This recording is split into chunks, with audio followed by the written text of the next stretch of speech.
খুদে ফুটবলারদের মধ্য থেকেই বাংলাদেশে একদিন ম্যারাডোনা, পেলের মতো খ্যাতিমান ফুটবলার তৈরি হবে বলে আশা প্রকাশ করেছেন জাতীয় সংসদের স্পিকার হাফেজউদ্দিন আহমেদ বীর বিক্রম।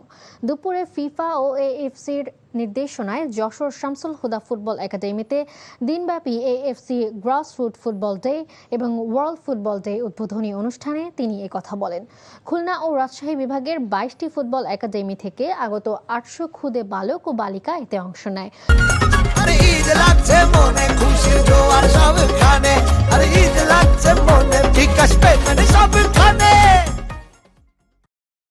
এখান থেকে বাছাই প্রক্রিয়া শেষ করার পর তাদের ঢাকায় প্রশিক্ষণ দেওয়া হবে। অনুষ্ঠানে বিশেষ অতিথি ছিলেন বাংলাদেশে নিযুক্ত আর্জেন্টিনার রাষ্ট্রদূত মার্সেলো সেসা, পাকিস্তানের হাইকমিশনার ইমরান হায়দার, বাফুফের সভাপতি তাবিথ আউয়াল।